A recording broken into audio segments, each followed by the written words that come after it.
Hello friends, कैसे हैं आप लोग। आई होप सब ठीक होंगे। तो आज हम करने जा रहे हैं कि रिलेशन क्या है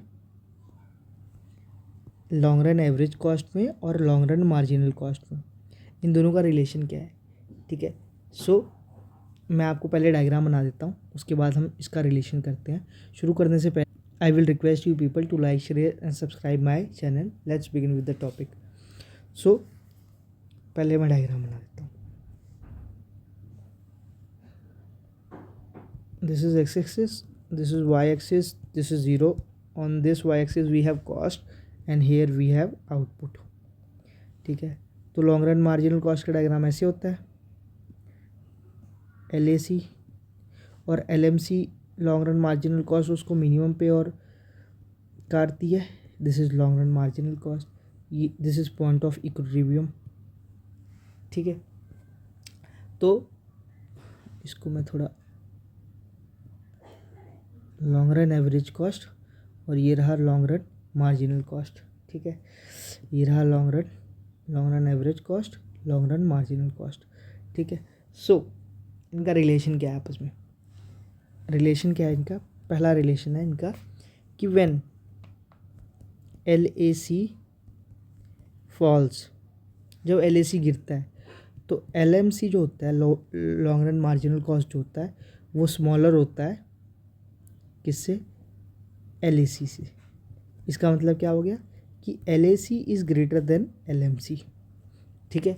ये कहाँ पे देखने का मिलेगा,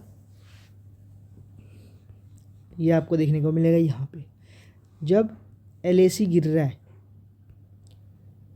सॉरी LAC गिर रहा है तो LMC भी गिर रहा है, लेकिन LAC की जो वैल्यू है वो ज़्यादा है, इसीलिए इसका कर्व ऊपर है और इसका कर्व नीचे है LMC का। तो इस पॉइंट पे क्या होता है कि LAC is greater than LMC। ठीक है। और ये इसका रीज़न क्या है। ठीक है। दिस इज़ ड्यू टू, ये क्यों हो रहा है, this is due to application of increasing returns to scale. ये हो रहा है इंक्रीजिंग रिटर्न्स टू स्केल की वजह से। As economies of scale are available. ठीक है। So long run average cost गिर रहा है, लेकिन लॉन्ग रन मार्जिनल कॉस्ट उससे कम है। किससे, लॉन्ग रन एवरेज कॉस्ट से। यानी लॉन्ग रन एवरेज कॉस्ट की वैल्यू ज़्यादा है लॉन्ग रन मार्जिनल कॉस्ट से। ये क्यों हो रहा है, क्योंकि application of increasing returns to scale हो रहा है कि लॉन्ग रन एवरेज कॉस्ट जो है हमारी, it is greater then long run marginal cost. जो हमारा एक्स्ट्रा खर्चा है वो कम हो रहा है और हमारा एवरेज खर्चा है वो हो रहा है बेसिकली, है ना, वो हो रहा है। ठीक है। So this is the reason why LAC is greater than LMC due to law of increasing returns to scale as economies of scales are available. ठीक है, क्योंकि इकोनॉमीज ऑफ स्केल अवेलेबल हैं। ठीक है। सो बेसिकली इसका मतलब क्या है, मैं आपको अगर इसका मतलब समझा दूँ तो LAC falls, LMC smaller than LAC और LAC is greater than LMC। इसका मतलब है कि जो हमारी एडिशनल यूनिट कॉस्ट है वो चीपर है प्रीवियस वाले से। मतलब कि हमारा जो एक्स्ट्रा खर्चा है वो कम है और जो हमारे प्रीवियस वाले खर्चे से। ठीक है। और मतलब कि जो हमारी LMC की वैल्यू है वो हमेशा कम होगी LAC की वैल्यू से, जब LAC ज़्यादा होगा LMC से। ठीक है। सो और क्या कहते हैं, ये हो रहा है इसलिए क्योंकि application of increasing returns to scale हो रहा है, यानी इकोनॉमीज ऑफ स्केल हो रही है। इसका मतलब क्या है कि जो हमारे रिटर्न्स हैं वो ज़्यादा है, वो कॉस्ट एडवांटेज है। यानी जब हम ज़्यादा माल बना रहे हैं और ऑल माल बना रहे हैं तो हमारी जो कॉस्ट है वो मिनिमम हो रही है, वो कम लग रही है। ठीक है। So this is the reason why LAC is greater than LMC। Long run marginal cost is greater then long run average cost. ठीक है। ठीक है। सो और दूसरा पॉइंट क्या है इसमें, व्हेन LAC इज़ मिनिमम, जब LAC कम होता है तो LAC is equal to LMC। ये देखो डायग्राम में, जब LAC अपने मिनिमम पे होता है तो मार्जिनल कॉस्ट उसको कट करता है यहाँ पे, और यहाँ पे क्या है, LMC is equal to LEC।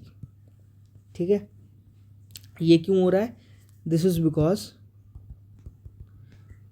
Because due to law of constant returns to scale, when economies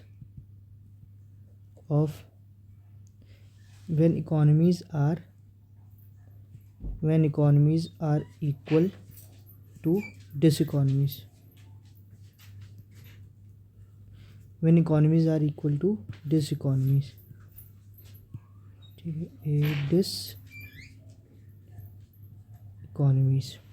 ठीक है, सो LAC और LMC इक्वल हो जाते हैं, क्यों? क्योंकि जो डिसइकोनॉमीज ऑफ स्केल है वो बराबर हो जाते हैं इकोनॉमीज ऑफ स्केल के। ठीक है, और थर्ड पॉइंट क्या बोलता है कि जब LAC राइज होता है, तो LMC is greater then LAC, तो लॉन्ग रन मार्जिनल कॉस्ट बढ़ जाती है लॉन्ग रन एवरेज कॉस्ट से। ठीक है, क्यों? ये देखिए, जब LAC राइज करता है तो LMC की वैल्यू ज़्यादा हो जाती है, तो यहाँ पे long run marginal cost is greater then long run average cost. ठीक है, सो ये रीज़न क्या है इसका रीज़न है, this is due to application of diminishing